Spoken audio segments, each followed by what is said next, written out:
enough, they will roll right over you, and that's exactly what they did to the Wonder in the end, putting up big numbers. Statesville at home sweating a potential upset from Hopewell. They were able to get a touchdown here late in the game, but Hopewell sticking around. The Titans would not back down without a fight, but Statesville kicking a field goal in the final minutes to take the lead. Charlotte Catholic put up a fight against Providence State, but could not handle the explosive offense that is the Chargers. When you come to Providence State, you got to come correct, and they did their best, but Catholic not enough to overpower Providence Day. East Met getting their first win of the season at home against Garinger. They've had some issues, some bumpy starts here, obviously, for East Met when you have 0-3, but able to get a win and a big one, a much-needed one at home over the Wildcats. Speaking of much-needed wins, Weddington was looking for revenge after falling to Myers Park, and they absolutely dominated the reigning 2A state champs, the Monroe Redhawks, at their own home turf. South Iredell utilizing the tush push in their game to take down Hickory Ridge in the final minutes, getting a pretty good win over the Raging Bulls. Pretty good for the Vikings there. Now in South Carolina, Fort Mill getting their third straight win of the season now against Blythewood. They're firing on all cylinders early on as they travel ahead into conference play. And then Nation Ford getting a big win on the road over River Bluff, a huge game for Jake Bentley and that young program. Speaking of South Carolina, South Point at home visiting West Charlotte, and they win in overtime 10-7, a huge game there. Some other ones, Ashbrook winning 21-7 over Northwest Cabarrus, Ambassador Christian tying with Asheville School at 33 apiece, and Kings Mountain starting conference play with a close win over Bandy's. Some really big games in that week and some more to come. Absolutely. A lot of football there. All right, let's take a look at this week's NIL Spotlight. Notre Dame had an off weekend, so Fighting Irish head coach Marcus Freeman paid a visit to the area to check out his commits and any other potential offers. He started out in Monroe, where Notre Dame commit and son of Thomas Davis, TJ Davis, was all over the field against Monroe. Then to Myers Park, where after a few weeks off, edge rusher Rodney Dunham was wreaking havoc on the line. Not caring about the chop block, he brings down the running back in the backfield. And then finally, down the road at Independent, safety Nick Reddish getting the Patriots offense back on the field, stopping Charlotte Christian in its tracks. The Fighting Irish fans, they have a lot of defenders to look forward to next fall. Some great football action there. Back to Ambassador Christian real quick and the tie that they had. Yeah. I talked to the coach, Coach Pogue. He said that the team they played didn't want to go into overtime because if they got the loss, it would affect their rankings. So I don't know. Wow. I mean, that's certainly a choice. It's crazy. We'll see how it pays off. Now, let's turn our attention to tonight's action and our Bay Aqua Sports Game of the Week that kicks off in less than 30 minutes over on MeTV and streaming on BayAquaSports.com. It is indeed a great matchup as we see a private school powerhouse taking on a public school powerhouse. It is Providence Day and Butler. Butler with a familiar face back on the sidelines as Brian Hales has returned as the head coach after a year away. Now, Butler struggled last year. This year, a much different story. As for Providence Day, they come into tonight's game with a 3-0 record. Head coach Chad Greer has been a mainstay on the Chargers sideline and has built a winning tradition over at PD. Greer says Coach Hales and Butler will be a tough test. Having to play against him is a treat in some respects. It's also kind of a pain in the rear end to have to deal with him back on the sideline. His kids play with passion. They fly around. You'll see 11 guys get to the ball. Very scrappy, athletic. They run well. Matchup-wise, they cause us some problems. I mean, it's not an easy out for us by any means. Yeah, it's awesome to get a chance to play a school like Butler. I think, these kind of games are long overdue in the city. I mean, I think both school communities are excited about the chance to play each other. We're not far away at all. We should do more games like this in all sports. As for the Bulldogs, they come into tonight's matchup with a 2-1 record. They started the season off with 2 strong wins against Olympic and Corvian. Now, last week they headed down to South Carolina to take on Irmo. It was a tough loss for the Bulldogs. As for tonight, head coach Brian Hales knows he's going up against one of the best head coaches around in Chad Greer. He's been doing it for so long. I mean, he did it up at Davidson Day, did it down there in South Carolina. Now he's bringing the same kind of energy to Providence Day. You got great players over there, but not just great players. You got a great coaching staff, great scheme. So, I mean, we're definitely going to have our hands full, that's for sure. Because people have been talking about publics playing private schools for a long time. And, I just think this is our turn to finally do it. It almost feels like everybody else had a chance to. So, no, we're getting a chance to do it now. And for me, it's kind of personal, too, because it's the only other school in Charlotte I ever coached at. I did 2 years of Providence Day back in the early 2000s. So to be able to get back over there and see some of those faces will be kind of fun, too. It's weird to think of Coach Hill as I absolutely wearing anything but Butler gear. Those two coaches have a lot of respect for each other, and it's going to be a good matchup. It's going to be a great game. Now, for a recap of our Baton Sports Game of the Week and other highlights from other games in our area, tune in to WCCB tonight at 10 for The Blitz. We bring you all the latest from Week 4 of high school football. All right, coming up next, it is our Varsity Spotlight feature athlete. We head to East Meck High School, where we will introduce you to a young lady who has become quite the player on the volleyball court. Stick around, more Varsity Spotlight coming at you next.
Welcome back to Varsity Spotlight. Every week we introduce you to high school athletes from around the Queen City who have great stories to tell. Absolutely, and today we head to East Meck and introduce you to Caitlin Fowler, who has become a dominant force on the Eagles volleyball team.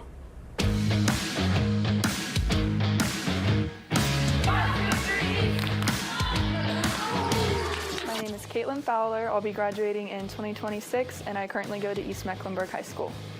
I started volleyball when I was about 12. And making varsity my freshman year is when I really kind of lit a fire underneath myself, because I knew I had to work twice as much as everyone else just to earn a spot. So being able to get playing time and have the opportunity as a freshman was really important to me. This is my second year being a captain on varsity. I love my team. I think we're all super close, and it's really a special group of girls. Caitlin, she started working out with us in the summer, as of her freshman year. And then the first thing that I saw was the approach she has to the game. She is just an athlete and has an athlete's mentality. Even as a freshman, she was super focused. I started playing softball when I was 4. I played that all the way up until my freshman year, when I really started taking volleyball seriously. Really, my brother and my dad were the big influences for me to want to play sports. We're just a sports family. We enjoy playing, we enjoy watching. It's so interesting because of what I do for a living. I'm a coach. I'm a father, but I'm a coach too. We have a son that was a 4-sport athlete in high school, and he went on to play college baseball. Just seeing how much fun my brother would have with his teammates and the passion he had for his sport really made me want to try. We tried volleyball maybe when she was 10 or 11. She really got better quickly. To the point that, I think when she was 13, 14, we started looking at, more of the travel situation and trying out for some higher teams, and that's when I think it really took off for her. I always felt like I didn't really have people close to me that had the same drive and passion as me, and being able to find that through a sport was really just amazing. Putting interest in girls in sports for me is big because I know what it feels like as an athlete to be underappreciated. I think it's really important to make sure that women especially are able to shine through because their male counterparts often outshine them. She wants people that look like her, to be able to have those opportunities and just to be able to advocate for more women's sports. And, I just think that sense of belonging and wanting to show, hey, look at us, look what we can do, like we're fun to watch as well. I feel like right now girls volleyball is one of the fastest growing sports. Whether it's in high school or college, the numbers just keep going up. And I feel like a lot of girls are scared to kind of try or show that because they don't have many role models. So I think it's kind of important to make sure that they're not alone. She always has put in 110% just to be the best she can be. She's not afraid to hold her teammates to a high standard. And I think that's really important for a leader, that you're not just friends with everyone. You show them, hey, we're trying to get all to the same place. And she's really good at that. My dad always tells me 1% better every day. Even if you have a bad day, you still focus on one thing to get better at because it'll add up over time and eventually it'll be consistent. There's a reason why you are where you are, and how do you make yourself known and how do you shine in somebody else's eyes is you go out there and you work and you grind and you get better. So after graduation, I'll be attending Emory and Henry University. It's in the South Atlantic Conference. It's a D2 school. It's up in Virginia. I'm super excited. I'd love to do something, maybe create a nonprofit organization for younger girls where they can play sports and add in a marketing aspect to it so they're able to see that outside of sports they can do things as well in athletics. I just get excited every time. It's never something that's boring to me. I'm ready, I look forward to it. I start my day, I'm like, okay, it's gonna be a good day. I got a game today. Immediately just makes everything better because I have something to look forward to. Caitlin, Mom, myself, and your brother are super proud of you, and we're proud to see that the young woman that you've grown into and what the future holds for you. And as you go off on your journey, just remember sometimes when you're in a dark place and you think you've been buried, you've actually been planted, and that's where growth comes from. So we love you, we're proud of you, and we can't wait to see what the future holds. My name is Caitlin Fowler, and this is my Varsity Spotlight. It's a great story. It is. I mean, real quick, kudos to our executive producer, Josh Francis, Boogie, Paul, our editors, everybody who puts this together. They're great stories, and it's just awesome to see them come to life. Yeah, it goes to show that you just have to look for these great stories. There's a bunch of them around in high school sports. And if you have one of your own to tell or you know someone who does, make sure you reach out to us at WCCBCharlotte.com or on our social media. Yep. All right, we got more coming at you next. We'll take a look at some volleyball action and soccer action that took place over the last few days here in the Queen City and surrounding areas. We'll be right back with more of Varsity Spotlight. Stick around.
Welcome back to Varsity Spotlight. Let's pivot a bit and take a look at some of the highlights that aren't football related.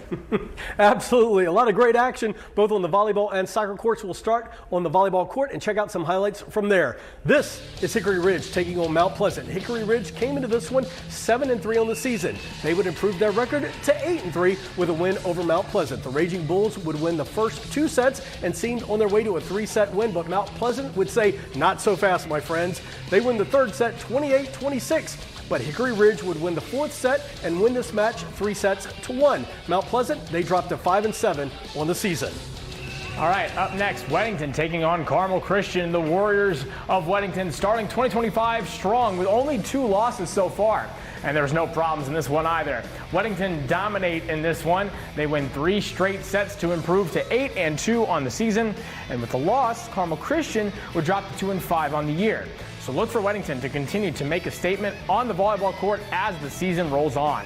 All right, final set of highlights for you from the volleyball courts. This is Mooresville taking on South Iredell. This one was a good one. Mooresville, who came into this one with a 9-2 record, would get to double-digit wins on the season with a 3-2 win in this match. South Iredell did not make it easy on Mooresville, but in the end, South Iredell loses this one and drops to 7-6 on the season. All right, let's kick it over to the pitch. Check out the best team in our area. It might be Myers Park. The Mustangs beat Garinger on Monday night 3-1. Myers Park getting this goal, and Henry Bonner gets the free kick. Oliver Badier getting a foot out in front of the Garinger goal. The Mustangs score. Myers Park is perfect on the season and are now ranked the best high school soccer team in North Carolina. I will never coach a team any differently no matter where they're ranked. If we're ranked 20th, then we're going to be living by the same principles that if we're ranked number 1. But there's one exception to that is I will remind them that nobody gets trophies mid-season. So number 1 rankings in the middle of the season, that only matters once in the season, and it's at the last game. Great words from a great coach. On we go. Forest Hill taking on Monroe, and this one was all Redhawks. Monroe would score 4 goals in the first half, 2 in the second. Monroe got 2 goals from senior Jesus Quizapa Sanchez and 1 goal apiece from, take a breath, Henderson Gonzalez, Ishak Olivan, Jordan Moser, and Saul Tover. Monroe shuts out Forest Hills in this one 6-0. Monroe improves to 4-2 on the season. Forest Hills is 1-7. All right, up next, Cata taking on Parkwood. Cata is going to win this one 2-1, getting 1 goal apiece from Tinavimbo Chiaka and Elroy Tiucomo. Cata got their 3rd win of the season. They now sit at 3-5-1. As for Parkwood, the Wolfpack sit at 1-5-3. All right, final game from the pitch. Carmel Christian taking on Weddington. The Warriors would score 1 goal in the first half and take that 1-0 lead into intermission. In the second half, the scoring would increase. Each team, they would get 2 goals. The Warriors win this non-conference matchup 3-2. Weddington getting just their 2nd win on the year. They now sit at 2-3-2.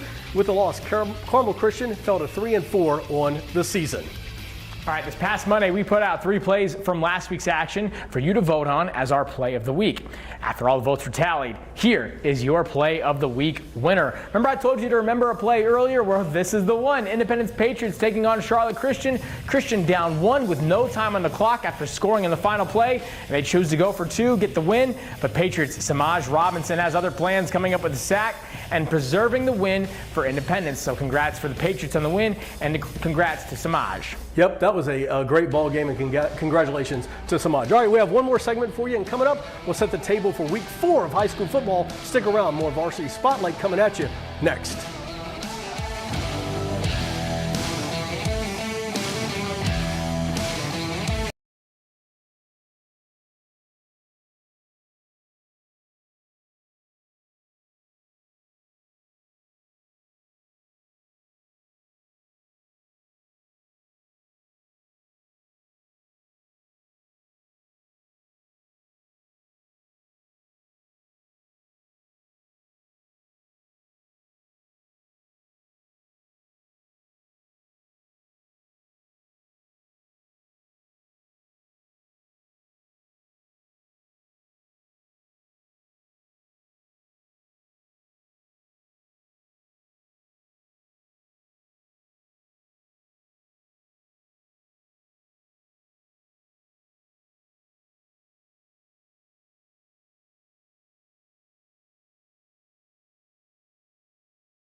Crisis Services.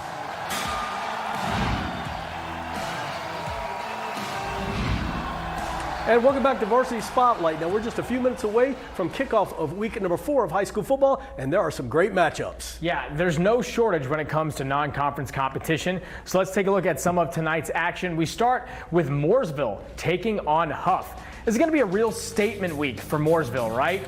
I think so. I mean, Mooresville, they've been strong, but you're talking about going to play Huff. Right. That's a ball game right there that would be interesting to see. Mooresville, we'll get to them, we'll see. Yeah, I mean, they lost to Weddington week 1, but they've been firing all cylinders since. So you think this is going to be a big game, but Huff has not been able to be stopped. They get a win in Virginia last week. Right. They get big wins over South Point and Independence. So they've just been taking down huge opponents, and Mooresville is really going to have to bring their A game. There's really no margin of error when you take on Huff. Yeah, I agree, but Mooresville's